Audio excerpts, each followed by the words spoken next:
అమ్మో అమ్మో అద్భుతకరుడే, అమ్మో అమ్మో ఆశ్చర్యకరుడే, అమ్మో అమ్మో అద్భుతకరుడే.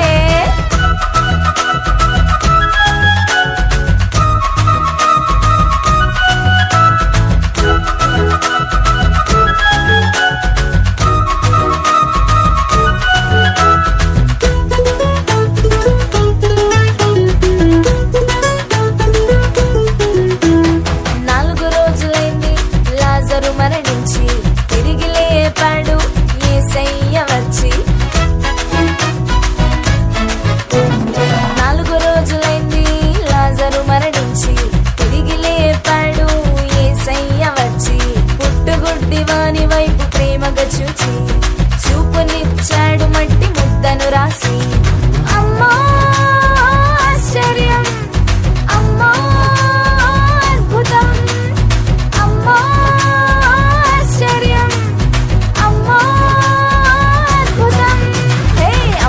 అమ్మో ఆశ్చర్యకరుడే, అమ్మో అమ్మో అద్భుతకరుడే, అమ్మో అమ్మో ఆశ్చర్యకరుడే, అమ్మో అమ్మో అద్భుతకరుడే.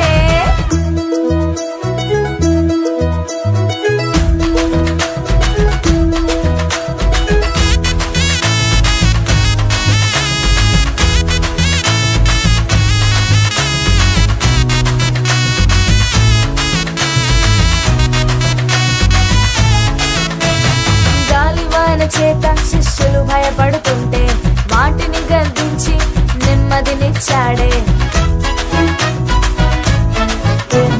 గాలివాన చేత శిష్యులు భయపడుతుంటే వాటిని గద్దించి నెమ్మదినిచ్చాడే.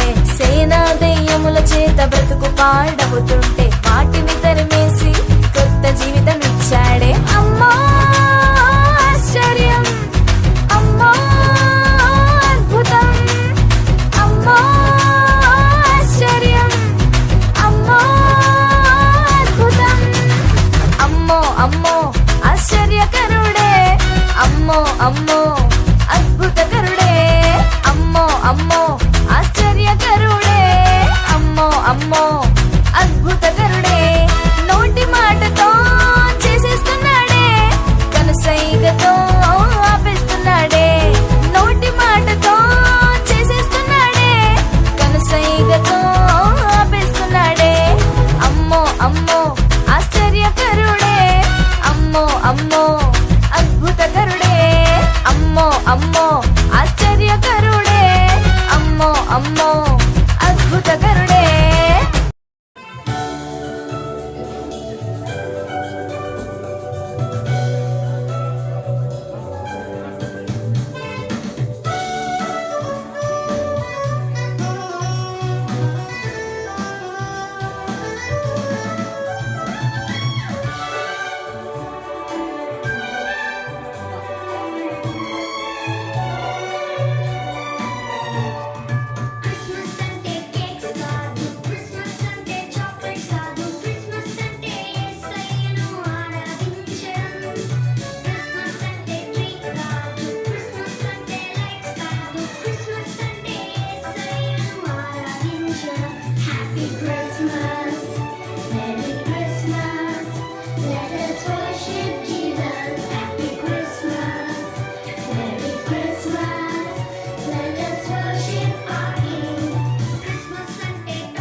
చిన్న స్కిట్ మనం గర్ల్స్ ఆడపిల్లల ద్వారా మనం ఒక స్కిట్ చూస్తాము. Ready 1 2 3 start. ఇప్పుడు మనకి బైబిల్లో ఉన్న కొంతమంది స్త్రీలు కనబడతారు. వారిలో కొంతమంది భక్తి గల స్త్రీలు, కొంతమంది భక్తి లేని స్త్రీలు. వాళ్ళకి కలిగిన ప్రయోజనాలు మీరు చూస్తారు.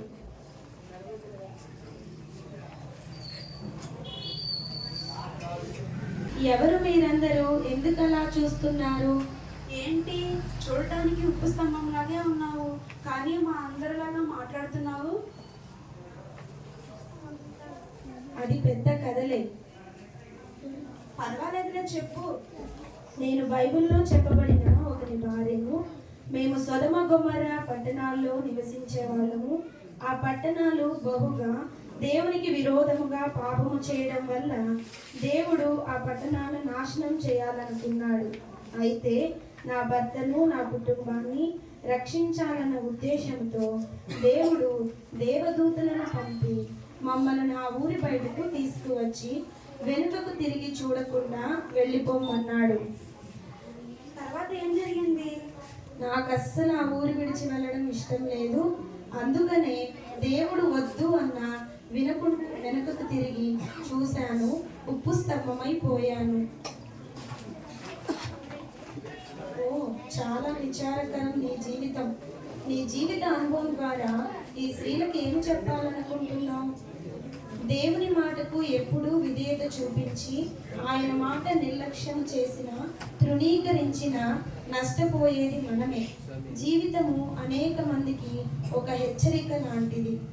ఇంతకీ నేనెవరిని? ఆమె ఎవరో చెప్పగలరా? వందనాలు. లోతు భార్య.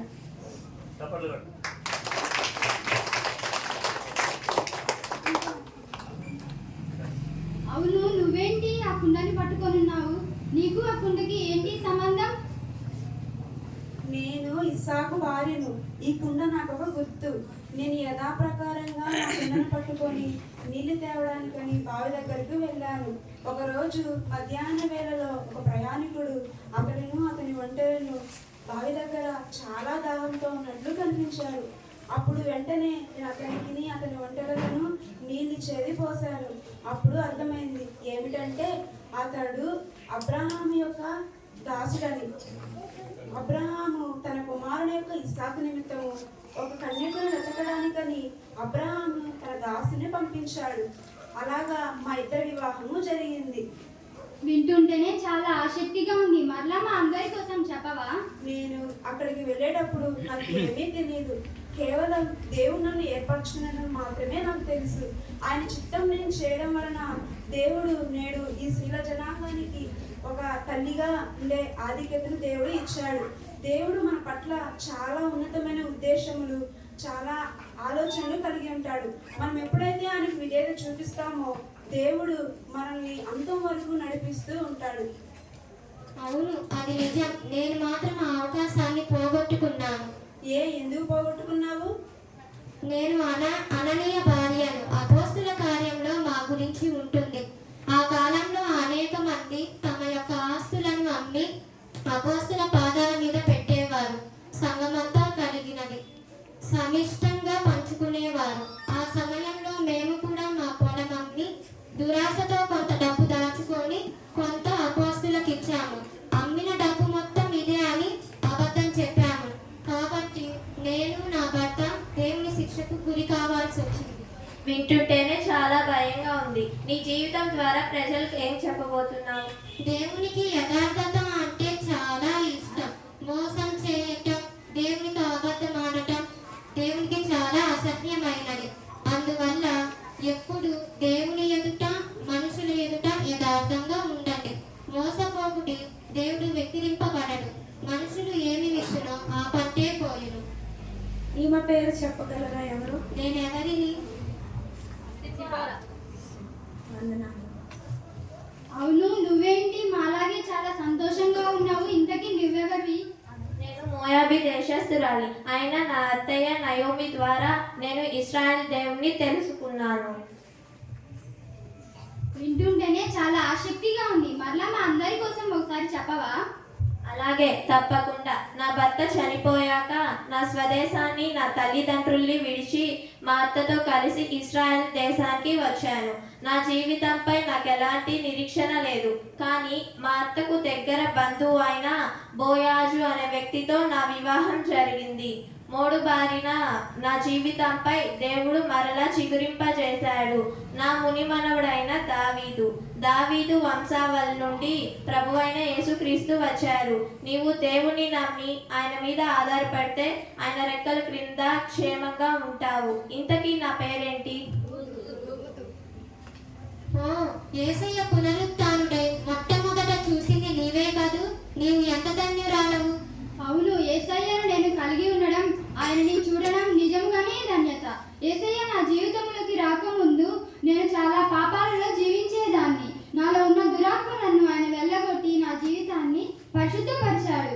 యేసయ్య లేకుండా నేను జీవించను లేను. ఇంతకీ నా పేరేంటి? మీ అందరికీ వందనాలు. ఇప్పుడు ఏ రీతిగా అనేక మంది స్త్రీలను మీరు చూశారు. భక్తి కలిగిన స్త్రీలు ఎలా దేవుని ద్వారా ఆశీర్వదింపబడ్డారు, భక్తి లేని స్త్రీలు ఎలా తమకు కలిగింది పోగొట్టుకున్నారో ఈ స్కిట్ ద్వారా నేర్చుకున్నాం. మనం కూడా అలాగే దేవుని యందు భయభక్తులు కలిగి జీవించాలని ఈ స్కిట్ ద్వారా మీకు చిన్న ప్రయత్నం. గట్టిగా. నీ విశ్వాస నావలో ఎవరు బాయ్సా?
పాపలోకమును రక్షించే ఒకే ఒక్కడు యేసు, ప్రభువైన యేసు అనేది ఈ పాట యొక్క సారాంశం.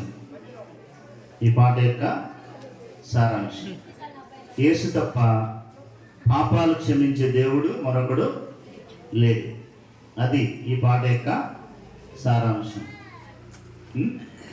పరలోకం ఇచ్చే యేసుడుండగా పాపాన్ని విడిచిపెట్టు యేసు ముందర. పరలోకాన్ని ఇచ్చే యేసుడుండగా పాపాన్ని విడిచిపెట్టు యేసు ముందర. పాపంలో అలాగే బ్రతికితే చివరికి నిత్య నరకము, భయంకర శిక్ష, ఆరని అగ్నిగుండం ఉందని దేవుని వాక్యము సెలవిస్తుంది. కనుక ఈ పాట యొక్క సారం ఏంటంటే, తెలుసుకొనుము ఓ మనస, తెలుసుకొనుము ఇదే అనుకూల సమయం. అనుకూల సమయం అని తెలుసుకొని పాపాన్ని విడిచిపెట్టి పాపాన్ని క్షమించే దేవుణ్ణి ఆశ్రయించి పరలోక రాజ్యానికి మార్గం సరళం చేసుకో.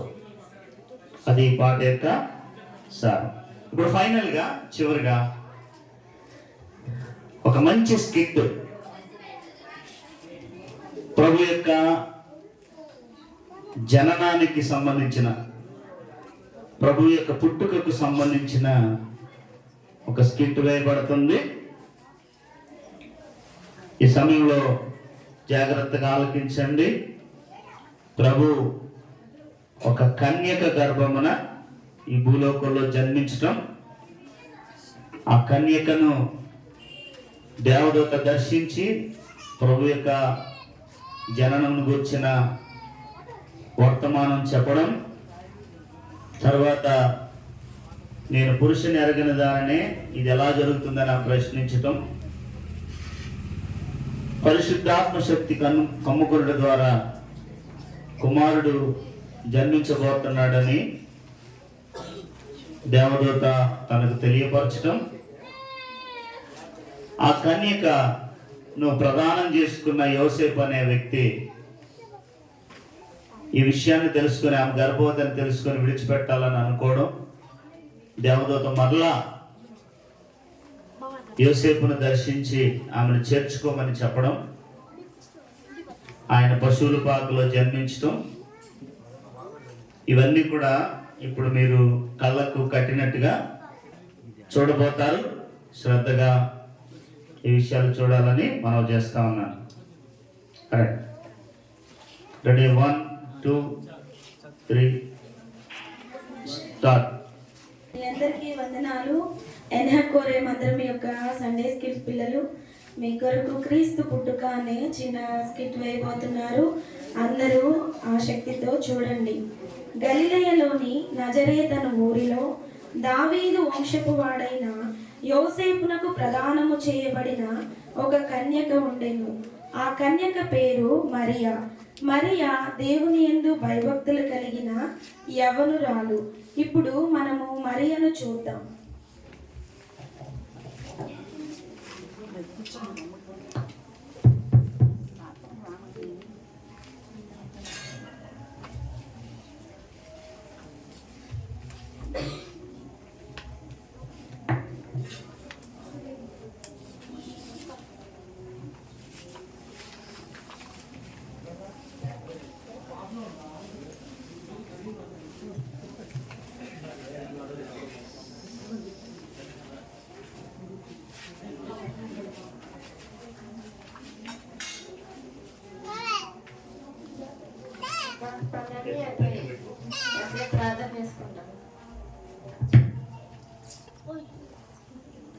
అలాగు ప్రార్థన చేసుకొనుచున్న మరియ దగ్గరకు దేవుని చేత పంపబడిన గాబ్రియేలు దూత వచ్చెను.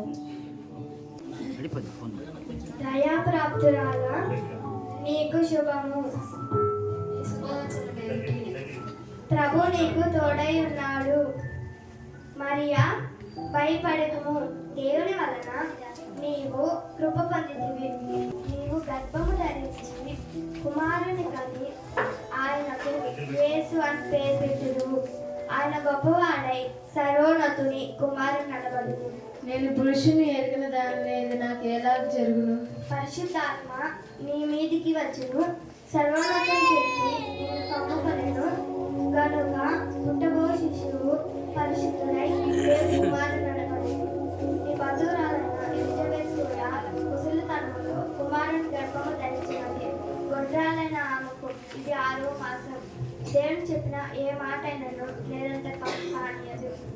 డబ్బు దాస్రాను గనుక నీ మాట చెప్పున నాకు జరుగును గాక.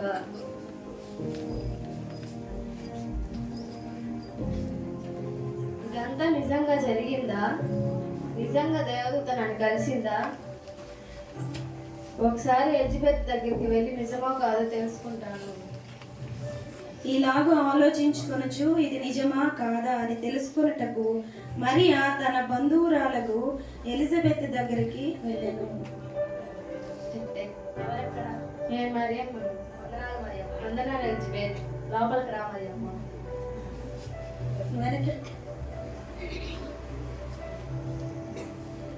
బాగున్నావా ఎలిజబెత్? ఎలా ఉన్నావు? బాగున్నాను ఎలిజబెత్. దేవుని దూత నా దగ్గరికి వచ్చి నీవు గర్భవతి అని చెప్పింది. నిజంగానే నువ్వు గర్భవతివా? నేను నిజంగానే గర్భవతి. స్త్రీలలో నువ్వు ఆశీర్వదింపబడిన దానివి. ఈ గర్భఫలము ఆశీర్వదింపబడినది. ప్రభు అయిన యేసుని గర్భమందు జన్మించింది. నీకు క్షేమం కలుగుగాక. వందనాలు ఎలిజబెత్. మరియ దగ్గర ఇలాగూ జరిగిన తరువాత దావీదు వంశపు వాడైన యోసేపు దగ్గర జరుగు సంగతి. ఇదంతా నిజంగా జరిగింది. దేవుని దూత నా దగ్గరికి వచ్చింది. పరిశుద్ధాత్మ వల్ల నేను గర్భం ధరించబోచున్నాను. నన్ను నేను దేవుని కోసం సిద్ధపరచుకోవాలి.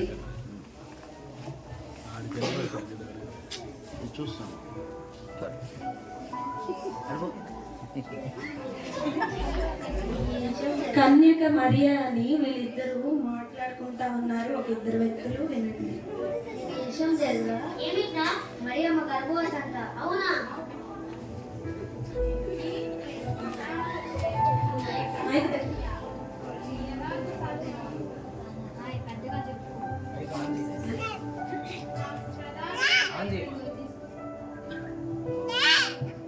ఏంటి? నాకు ప్రదానము చేయబడిన మధ్య గర్భవతియా? ఇది ఎలాగూ సాధ్యము? తనను నేను అవమానపరచకుండా రహస్యముగా విడిచిపెట్టేదను. సరే అయితే పడుకుంటాను. ఇలాగూ ఆలోచించుకొనొచ్చు నిద్రలోకి జారుకున్న యోసేపు కలయందు ప్రభుదూత ఇలాగూ ప్రత్యక్షమాయెను.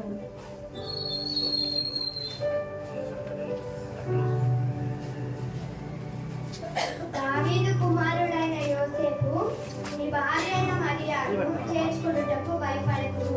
ఆమె గర్భము ధరించినది పరిశుద్ధాత్మ వలన కలిగినది. ఆమె యొక్క కుమారుడు కనును కనుక ఆయనకు యేసు అని పేరు పెట్టుదురు.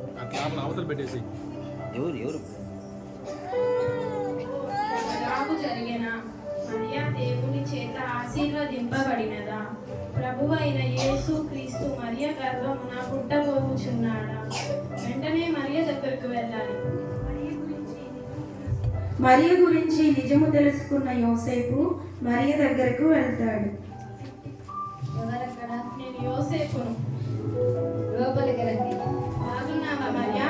బాగున్నానండి. మీరు ఎలా ఉన్నారు? బాగున్నాను. మరియా, నీవు గర్భవతివని నాకు తెలిసింది. భయపడద్దు, కంగారు పడద్దు. యెహోవా మనకు తోడుగా ఉన్నాడు. సరే.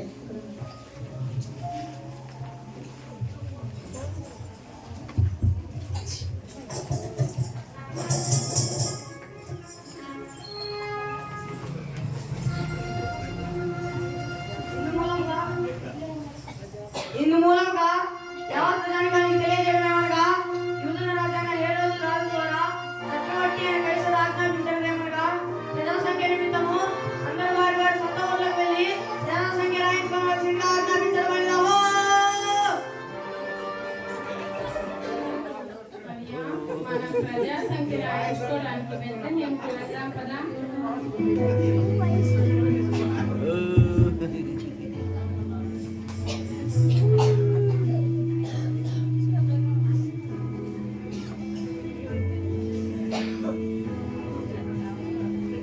టిక్ టిక్. ఎవరక్కడ? అమ్మా, నా భార్యకు నొప్పులు వస్తున్నాయి. మీ ఇంట్లో కొంచెం స్థలం ఉంటే ఇస్తారా? మాదే చిన్న ఇల్లు, మాకే సరిపోదు. వాళ్ళ ముందుకు వెళ్ళి చూసుకోపోండమ్మా. నాకు నొప్పులు వస్తున్నాయి. కొంచెం ఓర్చుకో మరియా. ముందుకు వెళ్ళి చూద్దాం కదా. ఎవరక్కడ? అయ్యా, సత్రంలో కొంచెం స్థలం ఉంటే ఇస్తారా? నా భార్యకు నొప్పులు వస్తున్నాయి. వస్తున్నాయి. సత్రంలో ఎక్కువ మంది ఉండే వరకు స్థలం లేదు, పక్కకెళ్ళి చూసుకోండి అయ్యా.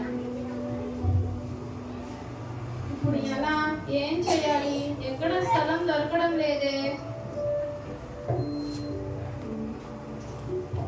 సరే, అక్కడ పశువుల పాక కనపడుతుంది, అక్కడికైనా వెళ్దాం పదా.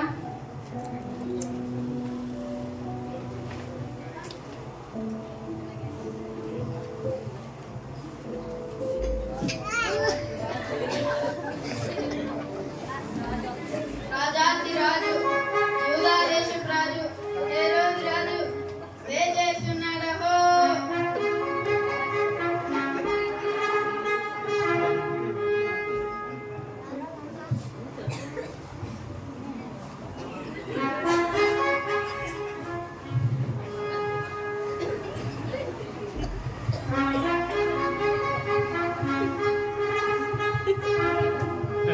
ఈరోజు సమాచారాలు ఏమిటి?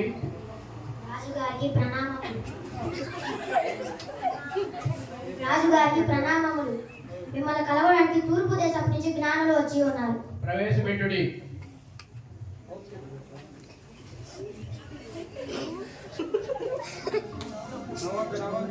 రాజుగారికి ప్రణామములు. యూదులు రాజుగా పుట్టినవాడు ఎక్కడ ఉన్నాడు? మేము తూర్పు దిక్కున ఉన్న ఆయన నక్షత్రమును చూచి ఆయనకు పూజింపవచ్చితిమి.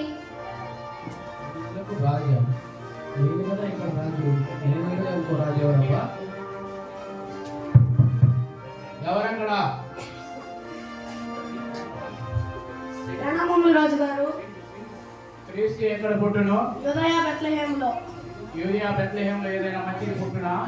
ఏలయనగా యూదయ బెత్లెహేమా, నీవు యూదా ప్రధానులలో ఎంత మాత్రము అల్పమైనగాను కావు. ఇశ్రాయేలు నా ప్రజలను పరిపాలించు అధిపతి నీలో నుండి వచ్చును అని రాయబడింది రాజా.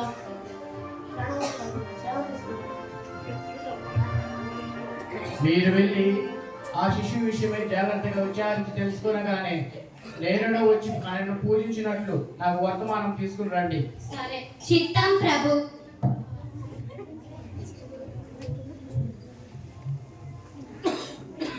రాజా, యూదులకు రాజా, నాకంటే గొప్ప రాజా, నన్ను మించిన రాజా. ఆ, ఆ, ఆ, ఆ, ఆ. అది చూస్తా.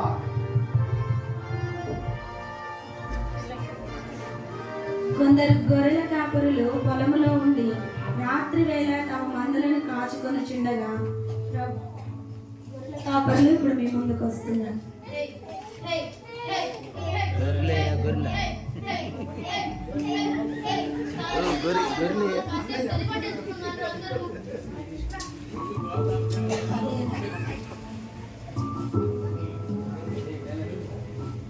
చాలా తెలివిగా ఉన్నారు మామయ్య. గొర్రెలకి ఇంకెంత తెలివి ఉండేవరా.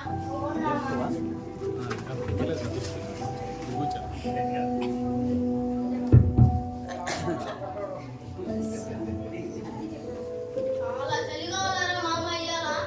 ఇంకా గొర్రెలకి ఇంకెంత తెలివిగా ఉండేవారా.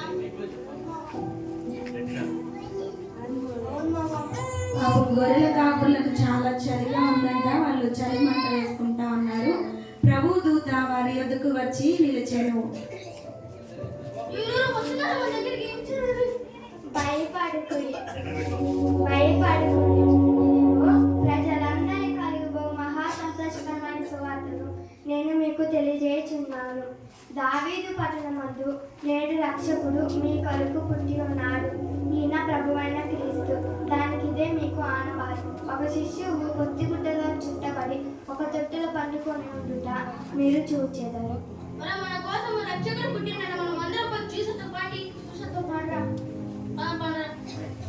రక్షకుడు పుట్టిన ఆనందంలో వీరు ఒక చిన్న పాటకి డాన్స్ వేస్తారు. వచ్చారండి గొల్లలు, సంతోషాలే పొంగేనండి హైలస్సా.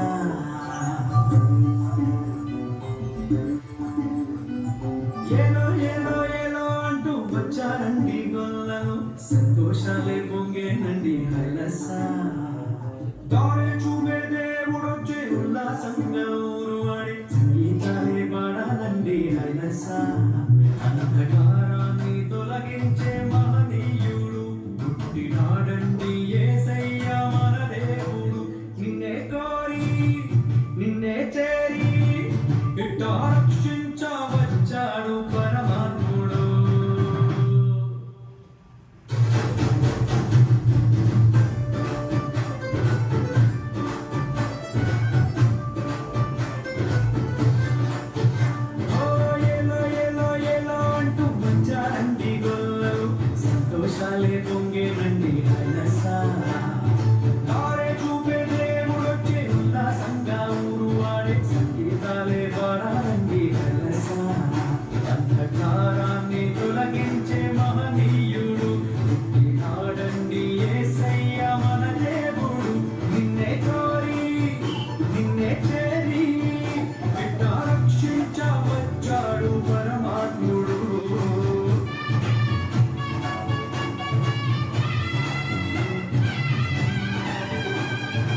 లేటి రాజురా ఉదయించే సూర్యుడై వచ్చాడురా ఆకాశవీధి మెరిసేటి దారి ఒక తార మురిసిందిగా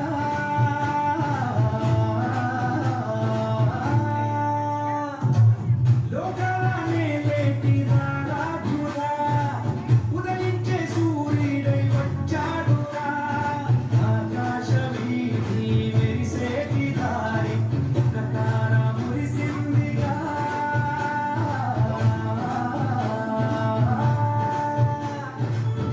తాడి పాడి కొలిచారు చూడు ఘనమైన ఒక వేడుక కొల్లలేగా ఎరువేసే చూడు మెస్సయ్య పుట్టాడని మన మెస్సయ్య పుట్టాడని ఓ ఏదో ఏదో ఏదో అంటూ వచ్చారండి గొల్లలు సంతోషాలే పొంగేనండి హరస తానే చూపే దేవుడొచ్చే ఉల్లాసంగా వాడే సంగీతాలే పాడానండి హైలస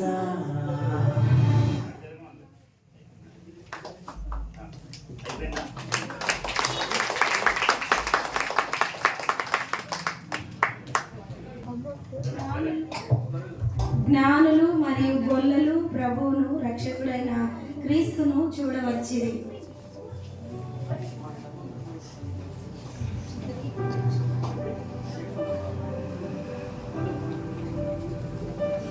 గొల్లలు వచ్చి యేసయ్యను ఆరాధిస్తా ఉన్నారు. ఇప్పుడు జ్ఞానులు వచ్చి వారి కానుకలను యేసయ్యకు సమర్పిస్తున్నారు. బంగారము, సాంబ్రాణి, గోళము.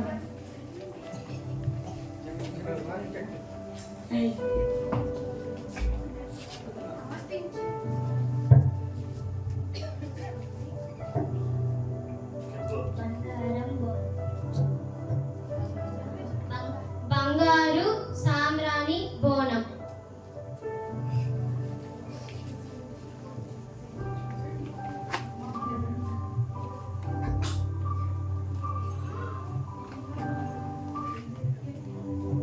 వీరు ఒకరు ఇంటి ఓనరు, ఒకరు సత్రం అధికారి. వీరు కూడా వచ్చి దేవుని ఆరాధించుటకు వచ్చి ఉన్నారు.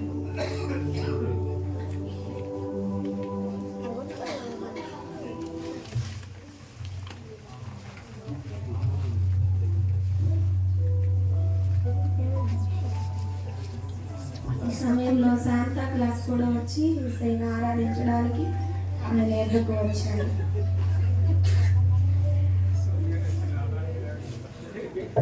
సర్వోన్నతమైన స్థలములలో దేవునికి మహిమయు ఆయనకిష్టులైన మనుషులకు భూమి మీద సమాధానం కలుగునుగాక. ఆమేన్.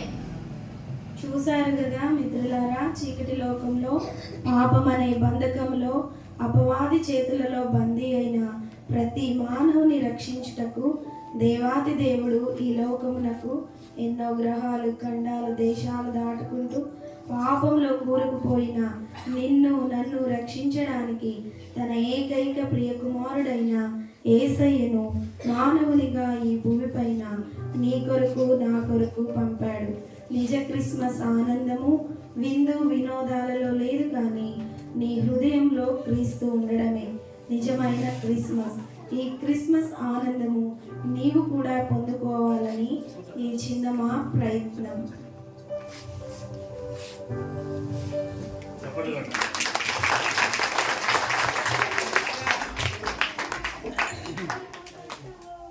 బాగుందా? ఎంతమంది ఓటేస్తారు? ఎంతమంది? రైట్. మరి చాలామంది చూశారు కదా. మరి 2 మాటలు చివరిగా ముగింపులో ప్రభు యొక్క జననం, ప్రభు యొక్క పుట్టుక, అది ఉదయం కూడా మేము అదే ధ్యానించాము. అది ప్రవచనాత్మకం. అంటే ప్రభు పుట్టక ముందే ప్రభు యొక్క పుట్టుకను గురించి కొన్ని వందల సంవత్సరాలకు ముందు ప్రవచించబడింది. అది ప్రవచనాత్మకం. భూమి మీద ఎవరి పుట్టుకైనా ప్రవచించబడిందా? ఎవరిది కూడా ప్రవచనం లేదు, వాళ్ళు పుట్టారు. కానీ ప్రభువుని గురించిన ఎన్నో ప్రవచనాలు పరిశుద్ధ గ్రంథంలో ఉన్నాయి. ఆయన పుట్టుక ప్రవచనాత్మకమని ఉదయం కూడా అన్న జ్ఞాపకం చేశాడు. మన హాస్పిటల్లో కూడా నేను ఇదే మాటలో చెప్పాను. ప్రభు యొక్క పుట్టుక ప్రవచనాత్మకం. ఎన్నో ప్రవచనాలు ఆయన జననం గురించి ఉన్నాయి. అలాగే ప్రభు యొక్క పుట్టుక చారిత్రాత్మకం. ఇందాక జ్ఞానులు వచ్చి ప్రభువును గూర్చి అడిగినప్పుడు దానికి ముందు 2వ అధ్యాయం లూకా సువార్త ప్రకారం యోసేపుకు ప్రధానము చేయబడిన మరియను తీసుకొని ప్రజాసంఖ్యలో రాయబడ్డానికి వెళ్ళాడు. ఇది ఒక ఘట్టం అయితే, రెండవ ఘట్టం చెప్పిన ఎవరు కాదనలేంది, క్రీస్తు చరిత్రను 2 భాగాలుగా విభజించాడు. చారిత్రాత్మకం. ఆయన జననాన్ని కాదనడానికి మొండిగా మాట్లాడాలి తప్ప కాదనడానికి ఏ మానవుడికి సాధ్యం కాదు. క్రీస్తు పూర్వము, క్రీస్తు శకము.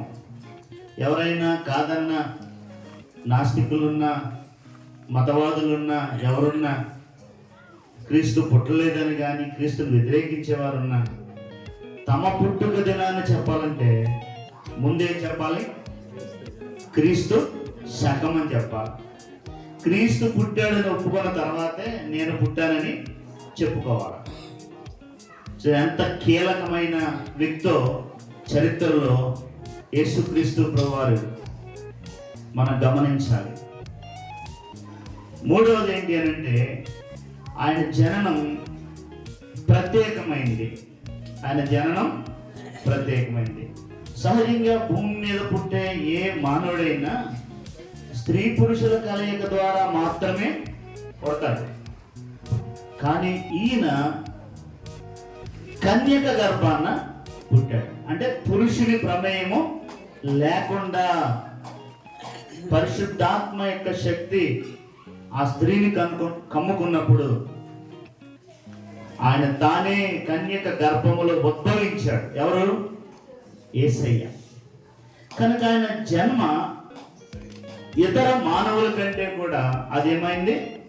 ఒక ప్రత్యేకమైనది, ప్రవచనాత్మకమైనది, చారిత్రాత్మకమైనది. మూడవది ప్రత్యేకమైన జననం. ఆయన లాంటి జననం భూమి మీద ఎవరికి లేదు, ఉండదు, ఇంతకు ముందు ఎవరికి లేదు, ఇక ముందు ఉండబోదు.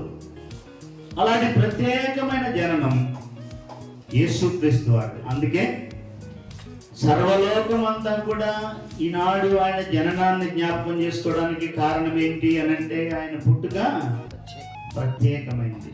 3 మాటలు చెప్పండి. మొదటిది ప్రవచనాత్మకమైనది.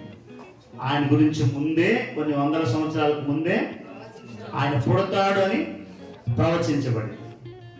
రెండవది ఆయన జననం చారిత్రాత్మకమైనది.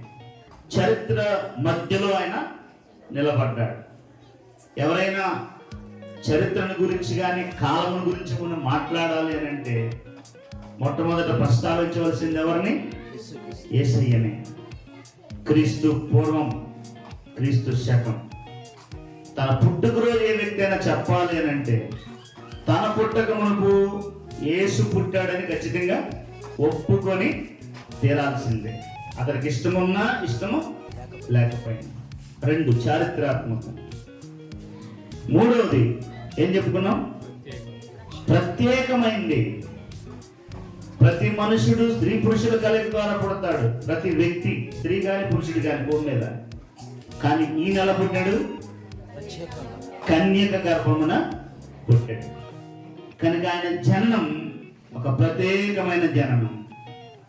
4వది ఆయన జననం పరిశుద్ధమైనది. చెప్పండి, పరిశుద్ధం. ఆయన జననం పరిశుద్ధం, ఆయన జన్మ పరిశుద్ధం. ఆయన స్త్రీ పురుషుల కలయిక ద్వారా కాకుండా కన్యక గర్భంలో పరిశుద్ధాత్మ శక్తి ద్వారా ఉద్భవించాడు. కాబట్టి పరిశుద్ధ జననం. లేఖనాల్లో మనం చదివినప్పుడు ఆయన పాపము ఎరుగడు అని రాయబడింది. ఏమెరగడు? మనుషుల గురించి ఏం చెప్పబడింది? ఏ భేదము లేదు, అందరూ పాపం చేశారు అని వ్రాయబడింది. ఈయనను గురించి ఆయన పాపము ఎరగడు అని రాయబడింది. రెండవది, ఆయన యందు పాపమేమీ లేదు అని వ్రాయబడింది. లేఖనాలు పరిశీలించినప్పుడు ఆయన యందు పాపమేమీ లేదు. మూడవ మాట ఏంటంటే ఆయన పాపులలో చేరలేదంట. ఏం చేయలేదు? పాపుల్లో చేరలేదు. కనుక 4 ప్రాముఖ్యమైన మాటలు ప్రభువుని గురించి క్లుప్తంగా రాత్రి. ఆయన జననం యొక్క ప్రత్యేకత ఇదే. ఆయన జననం యొక్క ప్రత్యేకత.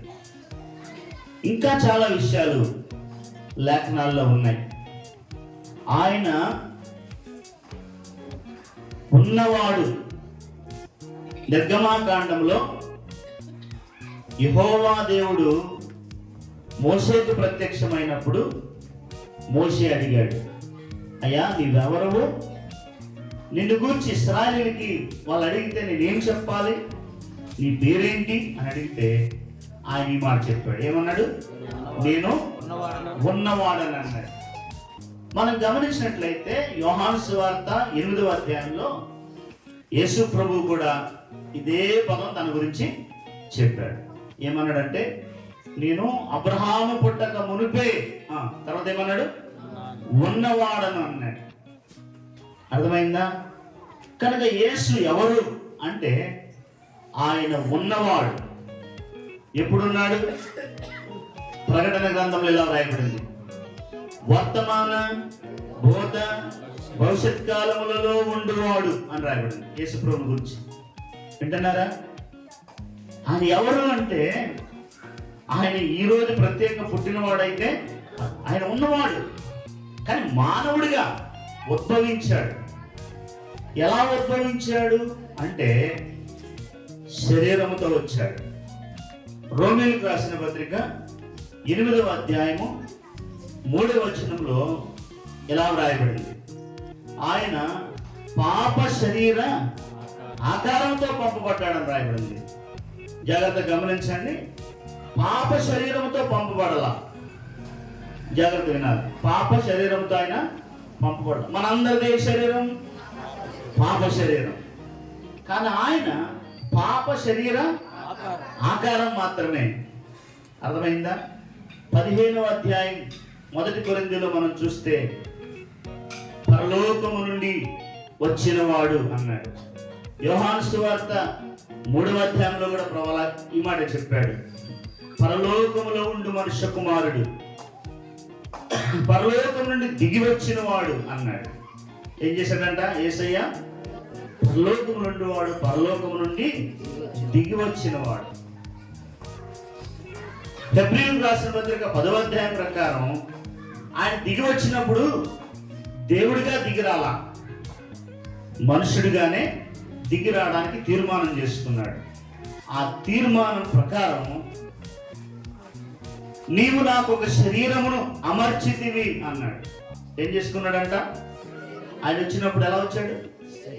శరీరాన్ని అమర్చుకున్నాడు. శరీరాన్ని అమర్చుకున్నాడు. ఇప్పుడు చెప్తాను నేనండి, శరీరిగా ఎందుకు వచ్చాడు అని అంటే హెబ్రీ 2:14 ప్రకారం ఆ పిల్లలు రక్తమాంసములు గలవారు. మొదటి విషయం, ఆ పిల్లలంటే ఎవరు? నీవు, నేను, మనము రక్తమాంసములు కలిగిన వారు. రెండవది, ఆ ప్రకారమే మరణం యొక్క బలము గలవానిని అనగా అపవాదిని. మరణం యొక్క బలము కలిగిన వాడు కూడా ఉన్నాడంట. వాడి పేరేం పేరు? అపవాది. జయించుటకు, అపవాదిని జయించుటకు. ఒకటి. రెండవది, జీవితకాలం అంతా మరణ భయము చేత దాస్యమునకు లోబడిన వారిని. ఎవరు వాళ్ళు? ఈ పిల్లలే. ఎలాంటి వారు? జీవితకాలం అంతా కూడా మరణ భయము చేత దాస్యమునకు లోబడిన వారు. వీరిని విడిపించుటకు ఆయన ఎందులో పాలుపడేయందా? రక్త మాంసములలో పాలుపడే. ప్రియుల జాతి గమనించండి. లేకపోతే ఆయన రక్త మాంసములతో రావాల్సిన అవసరమో లేదు. నీవు నేను రక్త మాంసములు కలిగిన వారమై మరణ బలము కలిగిన అపవాది చేతిలో బంధింపబడి మరణ భయము చేత దాస్యములకు లోబడిన వారమై ఉండగా మనల్ని విడిపించడానికి యేసయ్య పాప శరీర ఆకారములో మన శరీర రూపాన్ని ధరించి అమర్చుకొని ఈ లోకంలోకి వచ్చాడు. మనందరి కొరకు కాలం సంపూర్ణమైనప్పుడు అడ్డకొయ్య నిలువు కొయ్యకు సిలువు పైన మేకులతో కొట్టబడ్డాడు. తన దేహం అంతా చారులుగా దున్నబడింది. మన పాపపు శిక్ష అంతా ఆయన మీద వేసుకున్నాడు. ఆయన ప్రశస్తమైన రక్తాన్ని మన కొరకు చిందించాడు. లేఖనాల్లో రాయబడింది, రక్తం చిందించకుండా పాపక్షమాపణ కలగదని రాయబడింది.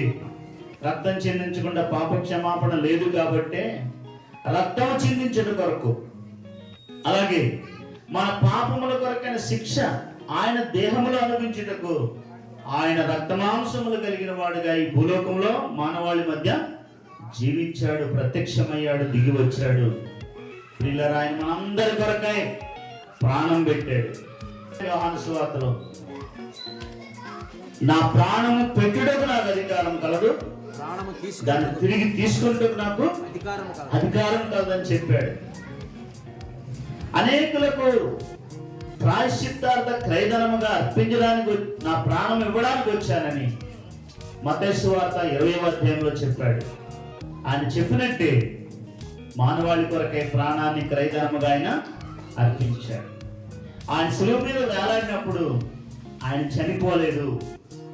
సిలువ మీద వేలాడినప్పుడు ఆయన చనిపోలేదు, కానీ చనిపోయాడు. ఎలా చనిపోయాడో తెలుసా? సహజంగా 7 మాటలు ధ్యానిస్తారు. అందులో ఒక మాట సిలువ ధ్యానాల్లో ధ్యానిస్తారు. అందులో ఒక మాట, తండ్రి నీ చేతికి నా ఆత్మను అప్పగించుకొచ్చున్నానని చెప్పి ఆయన తన ఆత్మను తండ్రికి అప్పగించాడే తప్ప ఏ మానవుడు ఆయనను భూమి మీద చంపజాలడు. ఎందుకంటే అపొస్తలుల కార్యాల గ్రంథంలో రాయబడినట్లుగా ఆయన జీవాధిపతి. చెప్పండి, ఎవరైనా జీవానికి అధిపతి. అంతేకాదు కదా, యోహాను సువార్త 14లో ఏమన్నాడు? నేనే మార్గము, సత్యము, జీవమైన వాడిని ఎవడు చంపుతాడు? ఎవడో చంపాడు. జీ జాన్ గారని గొప్ప భక్తులు ఉన్నాడు. ఆయన వాక్యం చెప్తున్నాడు, ఆయన రక్తం అంతా పోయినా కానీ ఆయన ఏమవడంట? చనిపోడు. ఆయన దేహం అంతా చెదకొట్టేసినా కానీ ఆయన ఏమవడంట? చనిపోడు. మరి ఎట్లా చనిపోయాడు? ఆయన తనకు తానే తన ఆత్మను తండ్రికి అప్పగించి ప్రాణమును విడిచాడు. ప్రియులారా, సమాధి చేయబడ్డాడు. 3వ దినమందు పునరుద్ధానుడై తిరిగి లేచాడు. మరణమును గెలిచాడు, పాతాళమును జయించాడు. లోకములో ఆయన జీవించినప్పుడు శరీరమును, పాపమును, సాతానును కూడా ఆయన జయించిన వాడు. ఆయన విజయుడు, జయశాలి. ప్రియులారా, ఆయన 3వ దినమందు పునరుద్ధానుడై తిరిగి లేచి 40 దినాలు శిష్యులకు కనబడి, మహిమా శరీరములో కనబడి ఆయన శిష్యులు చూస్తుండగా ఒలీవల కొండ మీద నుండి పరలోకమునకు ఆరోహణమై వెళ్ళాడు. నేడు పరలోకములో తండ్రి కుడి పార్శ్వమందు ఆయన సజీవుడుగా ఉన్నాడు. అందుకే నువ్వు చేసే ప్రార్థన, నీ ఆరాధన, నీ అర్పణ అన్నీ కూడా ఆయన స్వీకరించగలడు. కనుకనే మనం సజీవుడైన దేవుని ఆరాధించు. సజీవుడైన దేవుని యొక్క ప్రజలు. ఇలా ఈ మాటలు వింటున్నా ప్రతి వ్యక్తిని రాత్రి ప్రభు పిలుస్తున్నాడు. ప్రయాసపడి భారం మోసుకొనుచున్న సమస్త జనులారా నా యొద్దకు రండి, నేను మీకు విశ్రాంతినిత్తునని ప్రభు పిలిచాడు. శ్రమల్లో ఉండుండొచ్చు, పాప భారములో ఉండుండొచ్చు, భయంకరమైన ఇబ్బందుల్లో సమస్యలను కొట్టుమిట్లాడుతుండొచ్చు. ఈ రాత్రి ప్రభు పిలుస్తున్నాడు. ప్రభు యొక్క పిలుపుని కనుక నీవు అంగీకరించి ఆయన యొద్దకు వస్తే, ప్రభువా నేను పాపిని, నా పాపములు కడుగు, నన్ను శుద్ధి చేయి, నీ రక్తములో ఉన్న విమోచన విడుదల నాకు దయచేయి. ఒక చిన్న ప్రార్థన హృదయపూర్వకంగా నువ్వు చేయగలిగితే ఈ రాత్రే ప్రభు నీ పాపములన్నిటినీ కడిగి నిన్ను శుద్ధి చేసి పరిశుద్ధునిగాను నీతిమంతునిగాను తీరుస్తాడు. మరణ భయం నుండి నిన్ను తప్పిస్తాడు. ఏ రోజు చనిపోయినా నీవు పరలోక రాజ్యంలో ఆయన ఎందుకు చేరతావు? లేదు, ఆయన తిరిగి రాబోతున్నాడు. ఆయన ఏ రీతిగా పరలోకమునికి ఎత్తబడ్డాడో అలాగే తిరిగి రాబోతున్నాడని అపోస్తలుల కార్యం 1వ అధ్యాయంలో ప్రకటించబడింది. ఒకవేళ ఆయన తిరిగి వచ్చేటప్పుడు నేరుగా భూమి మీదకి రాడు, కానీ మధ్యాకాశంలోకి వస్తాడని వాక్య లేఖనాలు చెప్తున్నాయి. ఆయన మధ్యాకాశంలోకి వచ్చినప్పుడు ఆయన ప్రజలైన పరిశుద్ధులు ఆయన కొరకు మధ్యాకాశంలోకి ఎత్తబడతారు అని లేఖనాలు సెలవిస్తున్నాయి. ఈ రాత్రి పిల్లరా పాటలు విన్నారు, స్కిట్స్ విన్నారు, ఇంకా అనేకమైన దేవుని గురించిన మాటలు ఈ రాత్రి మీరు విన్నారు. యేసు ఒక్కడే భూమి మీద పాపుల రక్షకుడు. నీవు పాపివైతే మాత్రం వేరే ఏ ప్రయత్నం ద్వారా కూడా నీ పాపము కడగబడటం, తొలగించబడటం, తీసివేయబడటం అసాధ్యం. ప్రభువైన యేసు రక్తము మాత్రమే నీ పాపాలను కడిగి నిన్ను పరిశుద్ధునిగా చేయగలదు. ఒకవేళ వెరిగి గ్రహించి ప్రభునితో మాట్లాడుతుంటే ఈ రాత్రి ప్రభుని ఆశ్రయించు, పాపాల నుండి విమోచన విడుదల పొందు. నువ్వు చనిపోయిన తర్వాత యుగయుగాలు నీ ఆత్మ అయితే జీవిస్తుంది, శరీరం మంటికి వెళ్తుంది. యుగయుగాలు ప్రభుతో ఉంటావు. సంతోషము, ఆనందము, తృప్తి నీ జీవితంలో యుగయుగాలు అనుభవిస్తావు. ఒకవేళ నిర్లక్ష్యంగా బ్రతికితే ప్రభువైన యేసుక్రీస్తు వారి మాట చెప్పాడు, నేను వెళ్ళిపోతున్నాను, మీ పాపముల్లో ఉండి మీరు చనిపోదురు, కనుక నేను వెళ్ళి చోటికి మీరు రాలేరు అని ప్రభు చెప్పాడు. ఆ కారణం చేత ప్రియులారి రాత్రి ప్రభువైన యేసుక్రీస్తుని అంగీకరించండి, అప్పుడు మీరు మీ ఇంటి వారు కూడా రక్షించబడతారు. ఇదే ప్రభు యొక్క జననంలో ఉన్న మూల సారం. కనుక రాత్రి ముగింపులో ప్రార్థన చేసుకుందాం, ఆశీర్వాదం చేసుకుందాం.